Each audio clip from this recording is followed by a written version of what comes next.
تم قرآن کو اپنی زندگی بنا لو، قرآن تمہاری زندگی بنا دے گا۔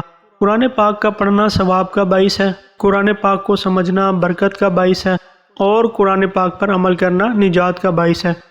حضرت امام سفیان ثوری رحمۃ اللہ علیہ نے فرمایا، جب کوئی شخص قرآن پاک کی تلاوت کرتا ہے تو فرشتے اس کی دونوں آنکھوں کے درمیان بوسہ دیتے ہیں۔ حضرت امام احمد بن حنبل رحمۃ اللہ علیہ فرماتے ہیں کہ میں نے اللہ تعالیٰ کو خواب میں دیکھا۔ میں نے عرض کیا کہ یا رب، تیری قربت کا افضل ترین ذریعہ کیا ہے؟ ارشاد ہوا قرآن کی تلاوت۔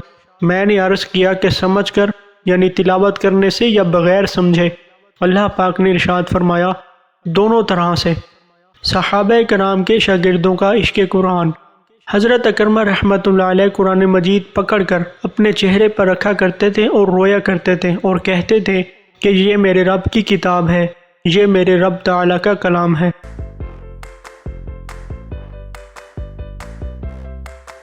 حضرت وہیب بن ورد رحمۃ اللہ علیہ نے فرمایا، ہم نے احادیث مبارکہ کا بھی مطالعہ کیا اور نصیحتیں بھی سنی، لیکن قرآن کی تلاوت اور اس میں غور و فکر کرنے سے زیادہ دل کو نرم کرنے والی چیز ہمیں نہیں ملی۔ حضرت سلطان باہو رحمۃ اللہ علیہ کا فرمان ہے کہ انسان کو اللہ کی معرفت قرآن سے ہی حاصل ہوتی ہے۔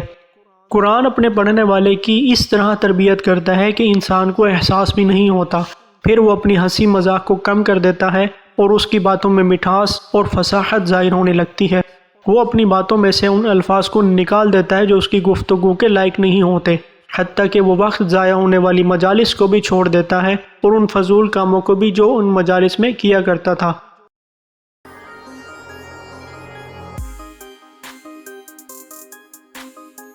حضرت قاسم بن عبد الرحمن رحمۃ اللہ علیہ بیان کرتے ہیں کہ میں نے ایک بزرگ سے پوچھا جو اکیلے رہتے تھے کہ آپ کے ساتھ کوئی ایسا شخص نہیں ہے جس سے آپ کا دل لگا رہے؟ انہوں نے قرآن پاک اٹھا کر اپنی گود میں رکھ لیا اور فرمایا کہ یہ میرا بہترین ساتھی ہے۔ قرآن سیکھنے اور سکھانے کی فضیلت۔ اللہ تعالیٰ نے قرآن میں فرمایا، جو میری ہدایت کی پیروی کرے گا وہ نہ تو بھٹکے گا اور نہ ہی بدبختی میں مبتلا ہوگا۔ حضرت ابو ذر غفاری رضی اللہ تعالیٰ عنہ بیان فرماتے ہیں کہ رسول اللہ صلی اللہ علیہ وسلم نے مجھ سے فرمایا، تو صبح جا کر اللہ کی کتاب کی ایک آیت سیکھے، یہ تیرے لیے 100 رکعت نفل پڑھنے سے بہتر ہے، اور تو صبح جا کر علم کا ایک باب سیکھے، خواہ اس پر اسی وقت عمل کرے یا نہ کرے، یہ تیرے لیے 1000 رکعت نفل نماز پڑھنے سے بہتر ہے۔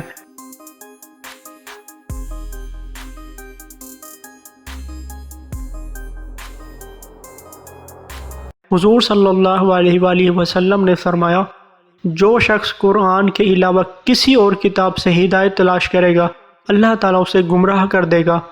اللہ کے پیارے پیغمبر کے صحابی حضرت خباب بن ارت رضی اللہ تعالیٰ عنہ بیان فرماتے ہیں، جس قدر استطاعت رکھتے ہو اللہ کا قرب حاصل کرو، اور یقین کرو کہ تم کسی بھی چیز کے ذریعے ہرگز اللہ کا قرب حاصل نہیں کر سکتے جو اللہ تعالیٰ کو اس کے کلام یعنی قرآن سے زیادہ محبوب ہو۔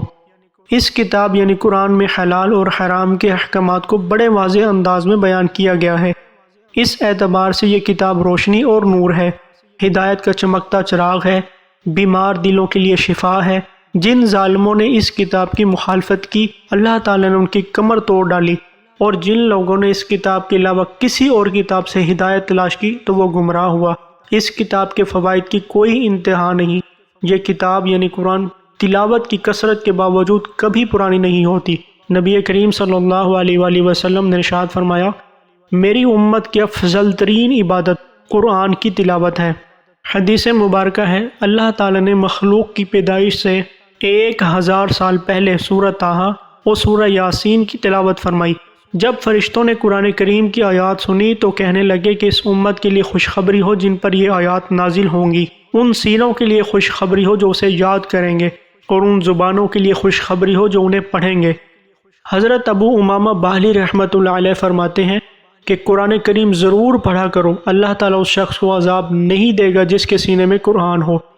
حضرت عبداللہ بن مسعود رضی اللہ تعالیٰ عنہ فرماتے ہیں، جب تم علم حاصل کرنا چاہو تو قرآن سے ابتدا کرو، اس لیے کہ قرآن کریم میں اولین و آخرین یعنی سب کا علم موجود ہے۔ علامہ بہقی رحمۃ اللہ علیہ فرماتے ہیں، قرآن کے آداب میں سے ایک ادب یہ بھی ہے کہ اس پر کوئی دوسری کتاب، کپڑا یا کوئی چیز نہ رکھی جائے، ہاں اگر کوئی قرآنی نسخے پر دوسرا قرآنی نسخہ رکھا جائے تو یہ جائز ہے۔ جنت میں حافظ قرآن کا مقام۔